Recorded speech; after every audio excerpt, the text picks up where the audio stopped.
What's going on, Royston? Hi, I'm good. How are you? Good, good, man. It's good to get you on, man. Talk some shop, talk some MMA, Yeah, talk yeah. about your life, what you've been up Mhm, to the last couple of years. mhm, Uh, let's start out with what you're doing currently. What is your life filled with right now? mhm. Past few years, I've been shifting my focus a little bit more towards coaching. So I've been coaching like general public, like the crowds. Been coaching like fighters and stuff. So pretty much shifting to another spectrum of my career. Uh, and also been training. I'm still training, competitive, like with the competitive guys, the active guys, just sparring with them and stuff like this, just to kind of keep myself within that level. You know what I mean? Yep.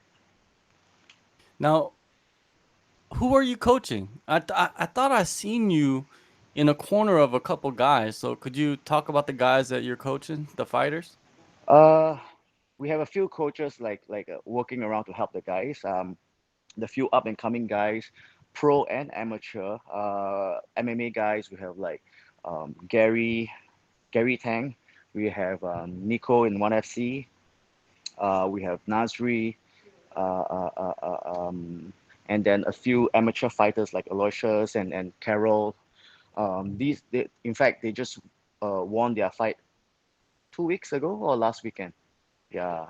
So there's a lot of amateur guys and a few pro guys uh, just competing pretty often nowadays. And also they're like upcoming guys, the young guys and all. They're training, preparing for like their novice or amateur fights.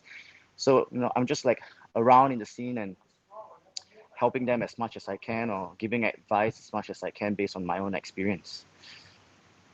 What is the scene like in Singapore? Because, of course, there's certain fighters that are fighting out of Singapore, born in Singapore, representing Singapore. Hmm. But no one really knows what the scene is like because Singapore is not really that big of a, you know, place, right? Yeah. Um, I think over the years, Singapore has gained quite, I would say, like a good number of audiences, well, because we also have like big promotions, Asian promotions like ONE FC.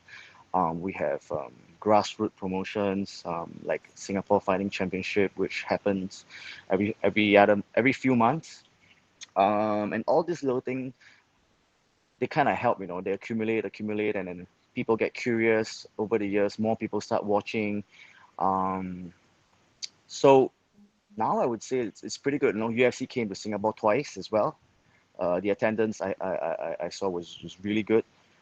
Um, just all in all, compared to like since when I started, which is about 12, more than 12 years ago, it's way different. Now we have like we used to not have any black belts in Singapore, and then now we have like so many black belts. We have um, uh, uh, uh, so many locals who are purple belts, brown belts, quite a number of local black belts already. Which back in the day, it's so hard to even find a blue belt Singaporean. You know what I mean? And certainly, like I think nowadays more and there's the internet and everything, so more and more people know about gyms like over here or overseas. So like you get to see like Singapore guys traveling to US or Bali or Thailand to train. I think their exposure is getting much better. Bigger scene right now. Have you been, just strictly staying in Singapore or have you been traveling the last couple of years? Mainly I've been traveling back and forth quite a little bit to Thailand past like almost 1.5 years. I do coach a little bit over there, and at the same time, train a little bit like Muay Thai and stuff like this over there. So I think like uh, the striking scene over there, of course, is like way stronger. The Muay Thai is much better, uh, and being able to train with like or under, good coaches over there helps striking a lot, But in terms of like say grappling, I still think Singapore now has very good grappling base, a lot of good BJJ guys, a lot of good wrestlers, and I'm not talking about foreigners. I'm talking about like local guys, who are like top wrestlers or who've been winning championship, like in BJJ and stuff like that. So grappling wise, I kind of like still focus a little bit more in Singapore. Yeah. Training and doing all that, coaching and still being part of the sport, Mhm. still being, a martial artist. Mhm. It always takes me back to, your career, when you were Mhm. actually fighting. Now, Yep. you started in 2011, you had 2 fights, and Mhm. then you got signed Mhm. directly to the Mhm. UFC, which is Mhm. unprecedented. Like especially for any fighter, to have Mhm. only 2 fights and Yep. then get signed immediately. Where Yep. you go, take me back to that time, man. Like, 2 fights and you get a UFC contract. So basically, like I had two fights in Malaysia, KL, and at that point of time, there weren't really much opportunities for us, especially in Singapore. It's a small scene. So then there came this reality TV show, The Ultimate Fighter, China version, right? And one of the country that they have the tryouts is in Singapore, Marina Bay Sands. So at that point of time, sorry, at that point of time, it kind of caught my attention, but they did not have my weight class. So basically, I'm pretty small, and they have either like featherweight or lightweight, and I was smaller than bantamweight at that point of time, But I tell myself like, hey, why not? Because if I were to just sit on my ass and not do anything, then there's no exposure because Singapore scene was so small at that point of time. So I put myself out there.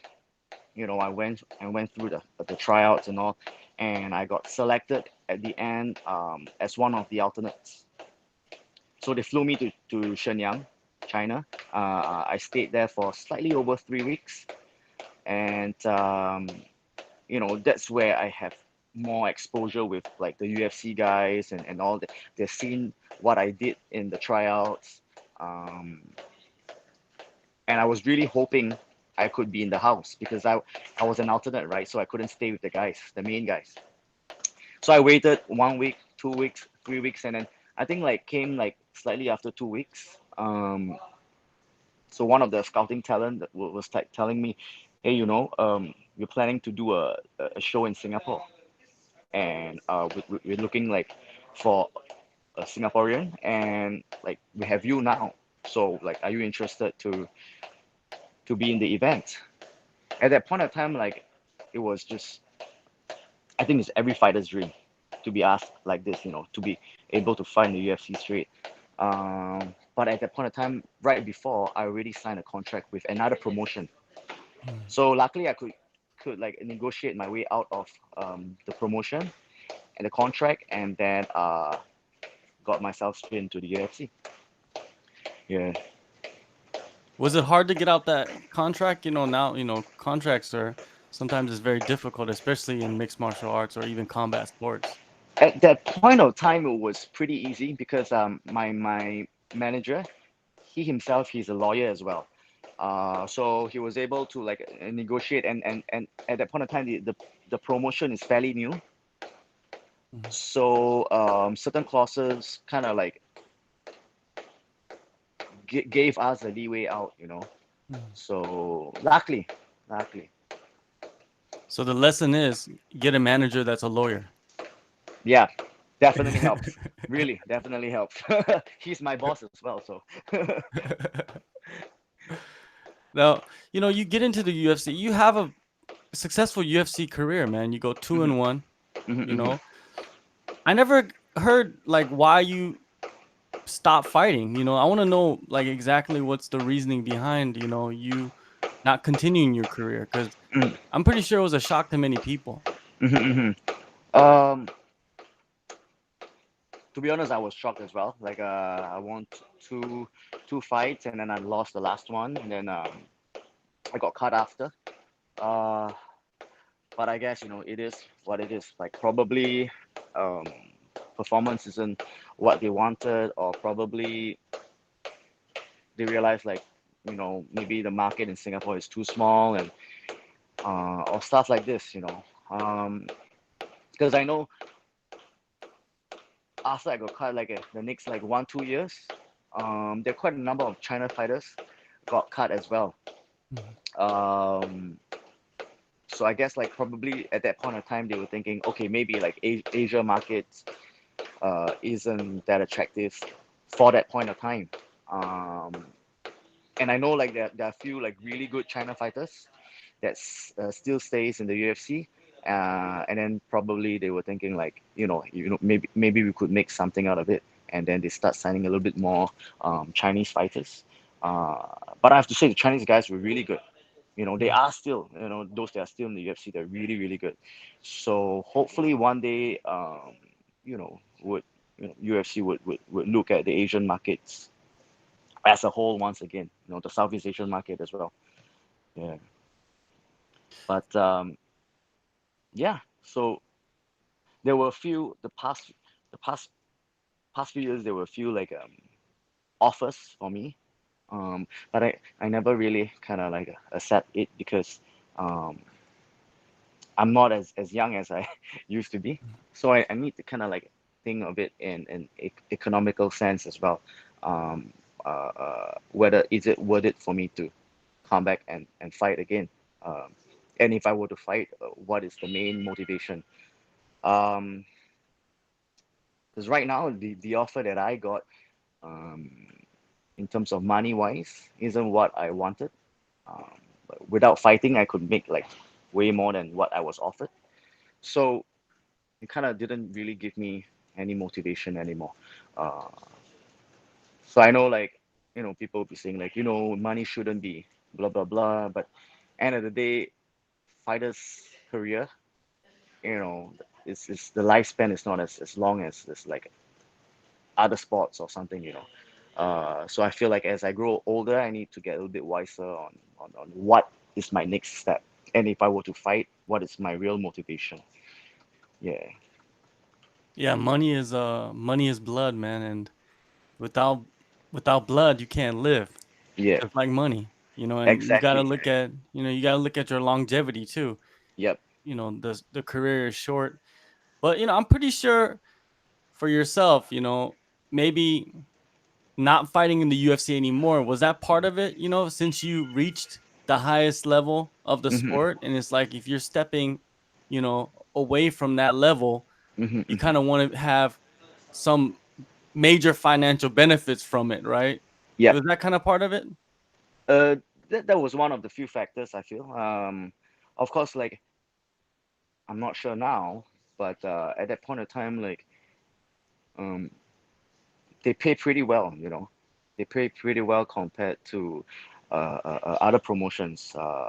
From what I heard from my friends fighting in those other few promotions. So that is one of the reasons why like I don't mind fighting in a different promotion. It doesn't mean like other promotions, the level is of fighting is lower.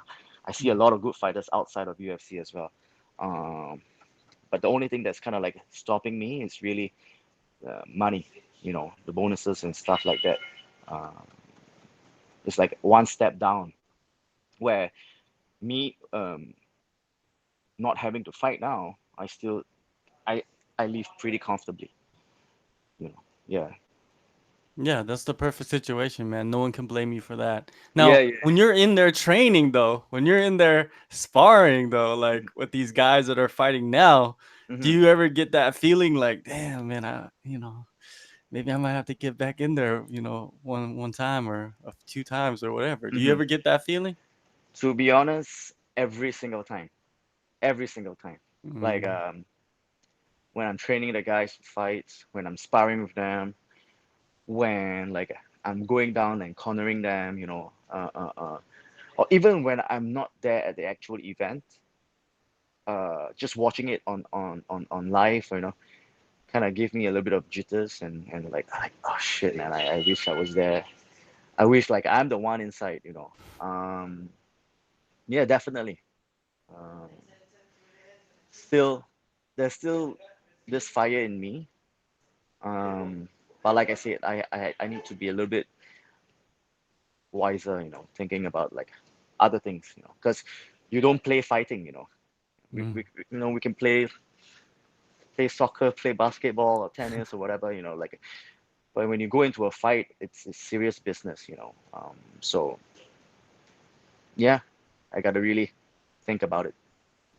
Well, Unless it takes yeah. the fight really excites me, like Mm. okay, this guy is someone who I wanted to fight for a Mm. long time, and if the money makes sense, why not? You know, yeah, Yeah, I guess it all depends on the situation that you're put in, right? yeah. If you look at like certain guys, they fight for too long, and Hmm. then you know what's gonna happen to them in a couple of years. And then you see guys like Uriah Faber just come back last week and get the Crazy. knockout, right? And you're Yeah, just like, yeah, you're probably at home like, maybe I need to go get a knockout real fast, yeah, yeah, stuff yeah. like that. I saw that fight, man. I was like, wow, damn. Like he's like 40, is he? Yeah, Yeah, yeah. 40 years old, coming in back in knockout in like how many seconds? Like it's crazy, man. And I wish like I was the one to. Yeah. It takes more, I think, willpower to not get back into that cage, to Hmm. be Hmm. honest with you. Especially for yourself, man, because you've built a name for yourself. Hmm. You were the first, you're in the history books. You're the first Hmm. Singaporean fighter to ever fight for the UFC. I think the Hmm. only right Singaporean fighter ever to fight for the UFC. Am I correct? So so far, currently, yeah, still, Yeah, right. yeah, yeah. So, but I feel like there is going to be another fighter coming out of Singapore in the near future that's going to Hmm. sign with the UFC, because it seems like the UFC is back investing in Asia, Hmm. because they just Hmm. built that PI out in China. Hmm. So it Hmm. seems like they want to kind of build some stars out here, and that's good. And Singapore will have a star, just like China will have a star. And now, what do you think of MMA now? You're training, you're watching the sport. What do you think of what the promotions have done in Asia? Because in Southeast Asia, there aren't that many promotions. There's a Hmm. few small promotions that are doing shows here and there, Hmm. um, but mainly it's controlled by one championship, right? And one championship's giving massive opportunities to a lot of the guys that are fighting out there. Hmm. You never thought, I'm pretty sure they probably came to you, since there's a connection there. Yeah. What do you think about, what they're doing for the sport and for Southeast Asia and just Asia in general? Um. Yeah, they did approach me before quite a number of times. The offer was there and everything, and like I said, it didn't really attracted me. Um, but all in all, I think ONE FC is so far doing a pretty good job in Southeast Asia, especially um, because there needs to be one big promotion over here, or else like there, there's so many good fighters now in Singapore. There's so many good facilities to train in now, and if they don't have an outlet or a channel to kind of like present themselves to the world, then it's just gonna be a waste. So I think all in all, ONE FC is doing a pretty good job uh, uh, um, promoting MMA or promoting combat sports in general, and kind of like help educate the people in Southeast Asia. Because I know like back then, um, people don't understand what is going on when they watch an MMA fight, especially when two guys are like hugging each other or grappling on the floor, and people will start booing and everything, because they just simply don't understand what grappling is. But fast forward till now, you get to see, at least in Singapore that I've seen, people are a little bit more educated in what grappling is, in what jujitsu is. Like, so when you get someone in a headlock, like people understand, compared to like in the past, no matter the moment they see like two guys hug each other, they're gonna start booing, you know what I mean? So I think all in all, it gives good exposure to Southeast Asia fighters, and also it helps educate um, the audiences who are watching. And like when you get to educate like a bigger target audience, who knows, like they'll be like interested, and then they train, and then who knows, like they might be good at it, and then you get like the next top Southeast Asia fighters. So all in all, I think like ONE FC's still doing a pretty good job over here. Who are some of the fighters that you enjoy watching? For one championship. That I enjoy watching. Hmm. um of course, one of the fighters I have to say is Nico. He's one of the fighters from my dream Impact MMA, and I think it's just a pity that over the past few years he was only able to fight twice. Um, but two of his fights he finished. Yeah, he finished both of his fights. The first fight with armbar, and then the second fight with a nasty elbow, which cut his opponent up. So I think like Nico is definitely one of the up and coming. He just needs more fights to show everyone.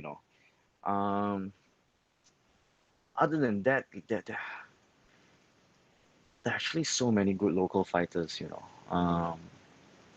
Or even Southeast Asia fighters, like Filipino fighters. I think like they're really good as well. Over the years, I know like their grappling weren't that strong in the past, but after so many years, their exposure and then them traveling outside, traveling to the US and all to train wrestling and all. Filipino fighters are very good as well. Yeah, definitely, the Filipinos have excelled in their wrestling. It seems like, and their grappling, and Yeah. makes them completely dangerous, way more than they were before. Than that team Lakai. You just Yeah. look at them. Before they were just like, oh, those guys are just strikers, but now they could go Yes. on the ground, submit guys. It's incredible to watch them. Develop and evolve into who they are. And at one point, they were holding like four of the belts in one Yep. championship, which Yep. is nuts. That's crazy. Yeah. Like when I remember, I think I was there watching live. I saw like Shinya Aoki versus Foloyan, Oh and yeah. that knee knockout was just crazy.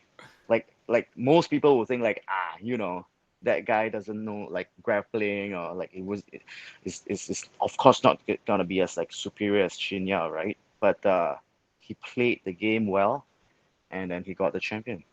Yeah, Yeah, so that fight, that's crazy. that was an upset for real. Yeah, Like, cause I thought Shinya Aoki is just gonna go in there and take him down and submit him like he always does to everybody.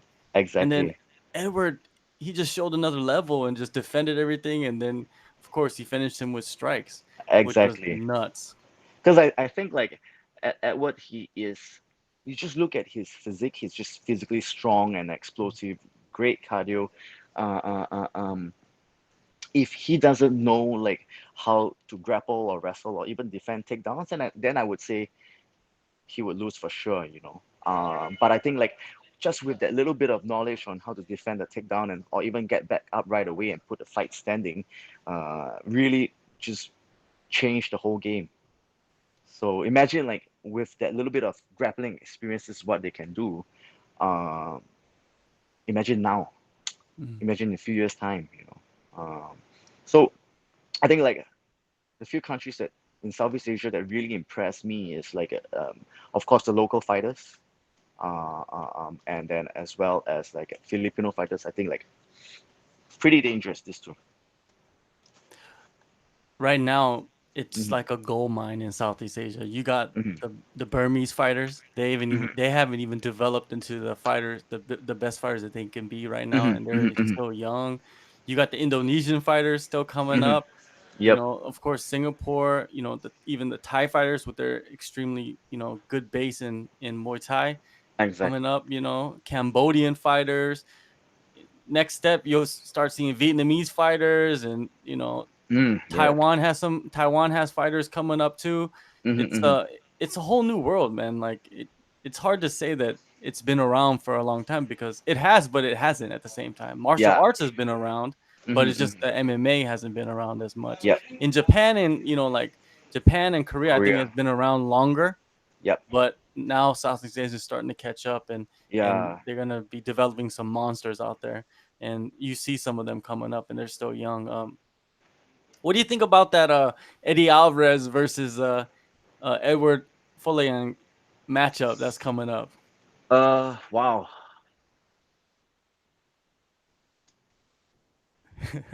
I think it's interesting, man. Like when I saw the matchup, I was like, that's gonna be crazy. It's gonna be a good fight. Both guys are like just so physically strong.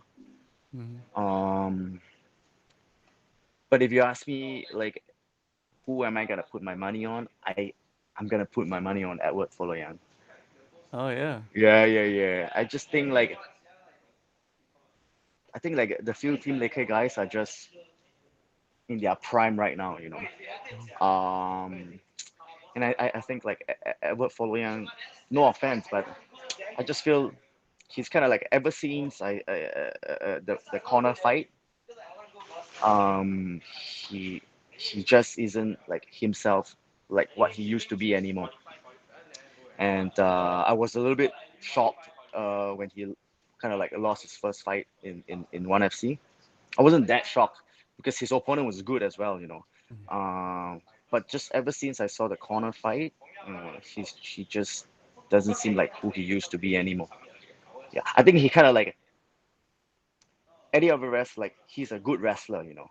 Um, and then I think like ever since then he kind of like want to shift to striking and not using his strength, which is wrestling. And I don't know, who knows, man. Yeah, but this is like how I see it. Well, Eddie Alvarez, you're definitely true. Right. He is a good wrestler, but Hmm. he's also a brawler. And Hmm. when you're a brawler and you're facing somebody like Edward, who's Hmm. not a brawler, who's a technician from distance with Hmm. lots of kicks, Hmm. especially to the body, Hmm. it doesn't work out very well for a brawler Yeah. because he's going to be sliding to the side, sliding back. He's not going to engage you in that brawl, and I feel the same way. I feel like Edward has a big chance of winning this fight. I don't know if he's going to knock him out or anything like that, but I feel like a decision is coming, and Hmm. if a decision comes, Folayang's going to win that decision, and the winner actually goes to the finals of the featherweight tournament too. Hmm. Hmm. Hmm. Yeah, yeah, yeah. Same. And you gotta see like Edward Folayan, they got really tricky kicks, you know, Hmm. all the head kicks and all, and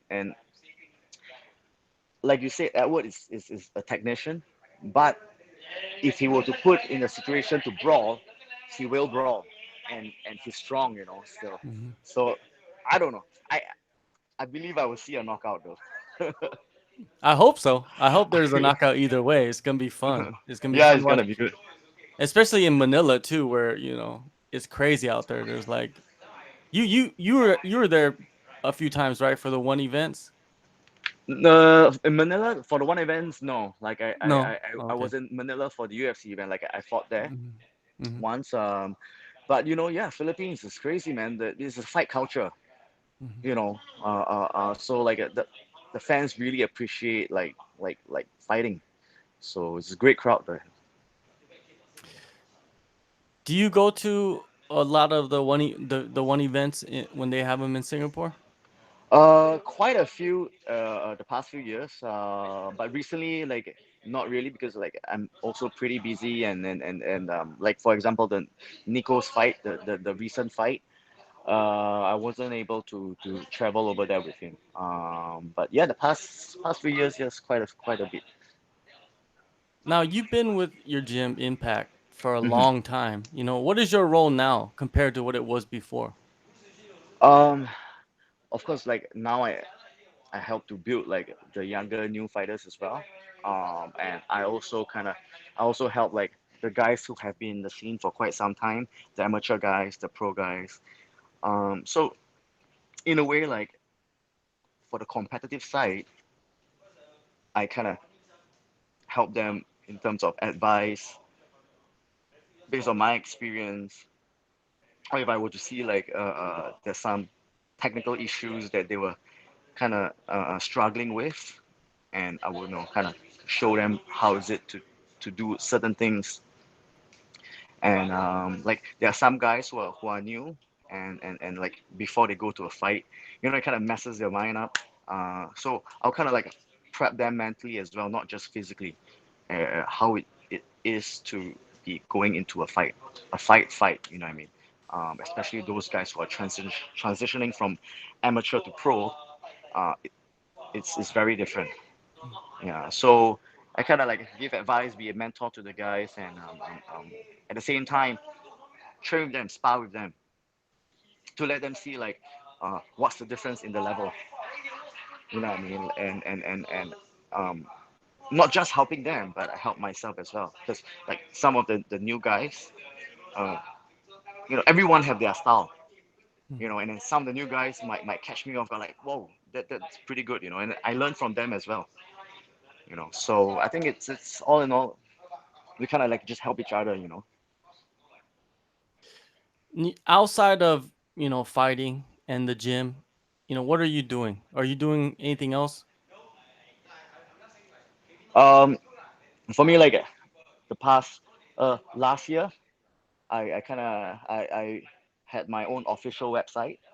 Mhm. So I kind of my details, my who am I, and I offer like personal trainings and stuff like this. Everything is up online on my official website, and I start to update blogs as well, articles on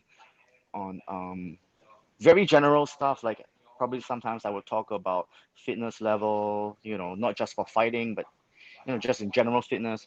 And I talk about um, the real stuff as well, like how sparring should be. I talk about um, um, um, what else did I talk about? Shit. Uh, shit, I forgot.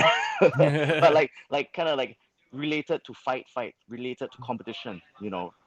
How your mindset should be, how sparring should be, how I think sparring should be. Uh, uh, uh, uh, Based on like my thinking, because I think like sparring in general should be technical and light most of the time. You know, um, I might be wrong.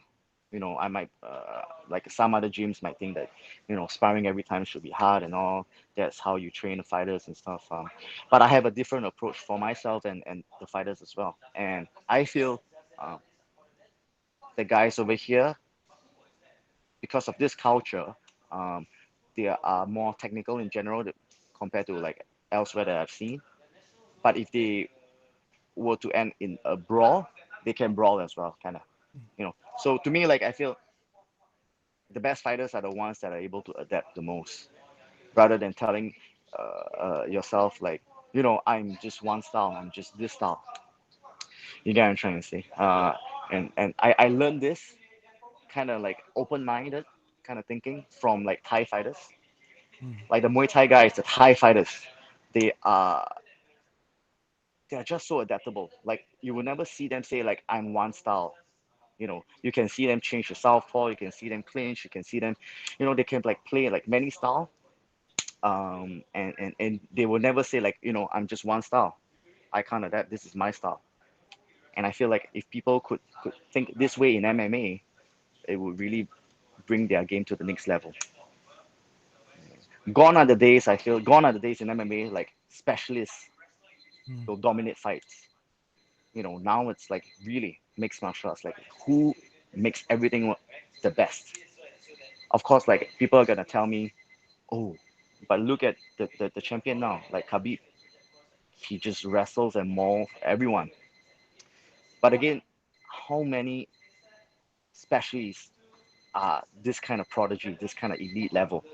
Not many to reach like that top level. You know what I mean? Mm. Like most of the other champions, they are good like everything. They're good at mixing up everything. Yeah. So I think like in general, the ones like what GSP said, the ones who adapt the best will do well. Why did you, decide to put it on a website? Why did you decide to kind of put your thoughts online for everybody to see? Um, I want to give someone like a channel to kind of course, to know who am I, Mm. to know who I am, and at the same time to help um, guys to understand more about this sport.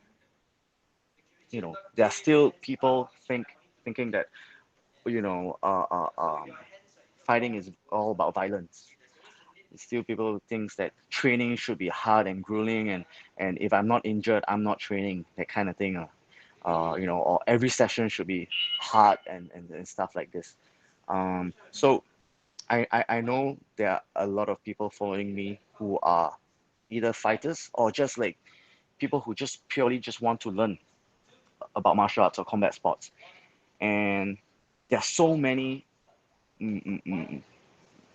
information where you can check online. Of course, they might be right, I might be wrong, but for those who follow me, I want them to kind of have a glimpse of like what I think fighting, combat sports, martial arts is about. So that is why I created the website. Is there any other like special projects you're doing or just projects in general that you're doing right now? Now mainly like I'm just working with like different gyms in terms of like coaching as well, or in terms of like fitness level, and I just want to share with people who are interested in fighting or just interested in the sport. They don't need to be fighters, but I just want to kind of share what I know, what I'm good at over the past few years, and teach them the real stuff.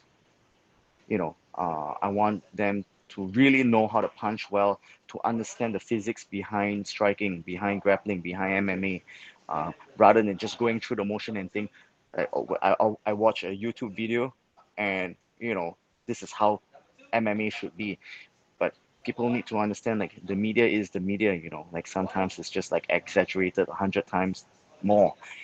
Um, so for me, it's all about educating as many people as I can reach, um, and kind of share the sport and share my knowledge.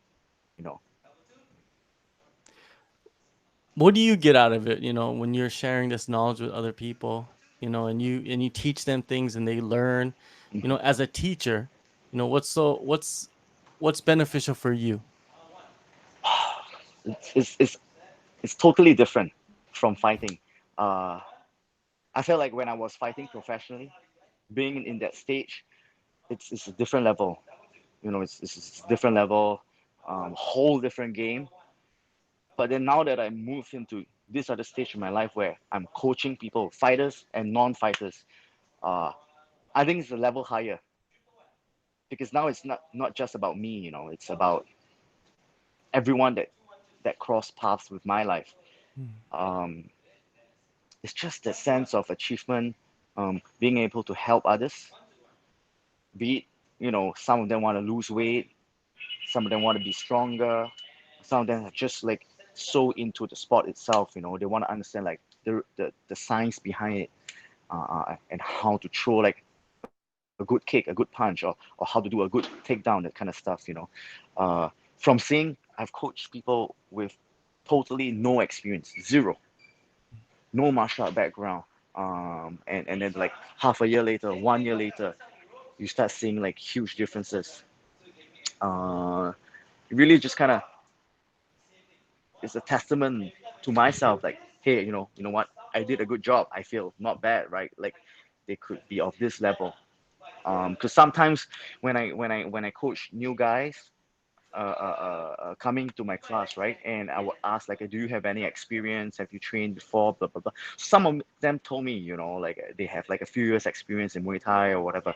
Um, but when I teach the class and everybody's like training, like my students who have been with me like for only 1 year, zero experiences prior, and compared to someone who just came in and told me like they have like 5 years experience in Muay Thai, uh, I'm pretty proud that like my student of 1 year experience actually did way better than the person who told me that they have like 5 years experience and stuff like this. Like, and the guy who told me that is a guy, and my student is like a girl, and she hits harder than him, she kicks harder than him. Like, she looks like like a really like a Thai fighter kind of style.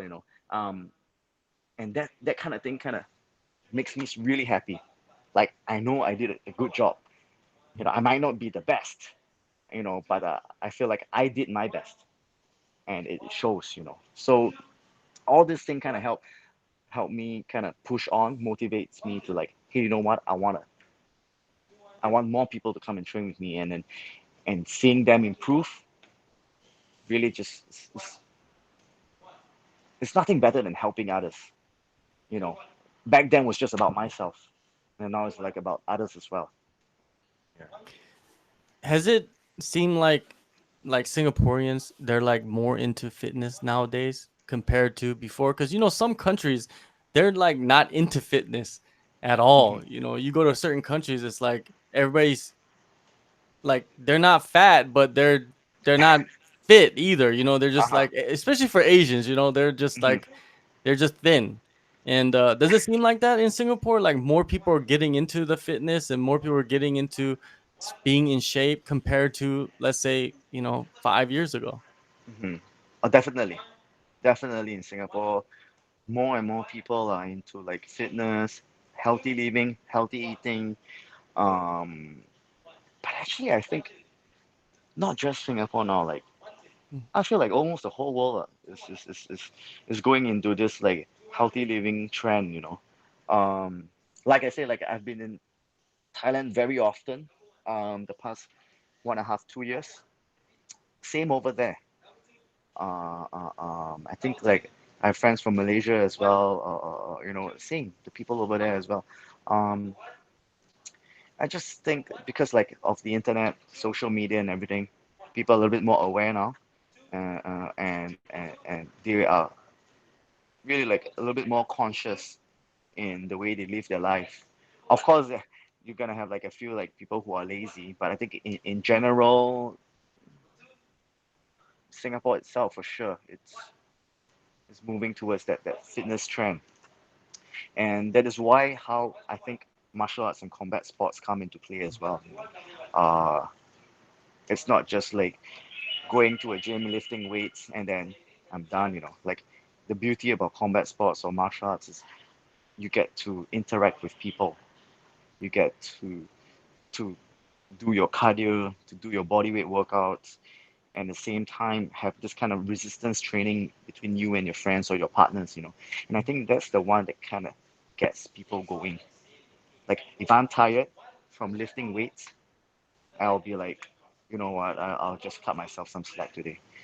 But if like I'm tired from Muay Thai, for example, and I see my partner pushing himself like harder, and he seems like he's gonna puke, but he's still pushing himself. Like I'll tell myself like, you know what, if he can do it, then I can do it. I've seen guys who are like who looks in shape but gives up easily, and I've seen guys who are like a little bit fat, out of shape, but this is strong. Like they push themselves. And that's what I think martial arts is about. Building that mental strength so that physically you will follow through. Yeah, that human connection is a powerful, powerful thing. It can push people to the limits. And yeah, you always need a partner. Yeah, like weightlifting, you can't just be like, oh, if you're lifting weights by yourself, you just, oh, I don't feel good today. Let me just, let me not do this last couple sets and let's go back home and relax, right? But Yeah, yeah, yeah. if you're in a class, if you have a coach, they're gonna push you, to your limit and get that extra result that you need, and that's why you're there, right? You're doing all of that for everybody. Seems Exactly. like you're having fun doing it too, which is great. If Hmm. you enjoy what you do, there's nothing else better. Hmm. Um, now, man, it was great, man, catching up with you, Royston. Of course, Thank you very you much, know, Sean. we will talk in the future again and catch up on some of your athletes that you're building up. And yeah, man, I appreciate the time. Sure. Pleasure is mine. It's good to chat with you, John. Thank you. All right. All right, there you go.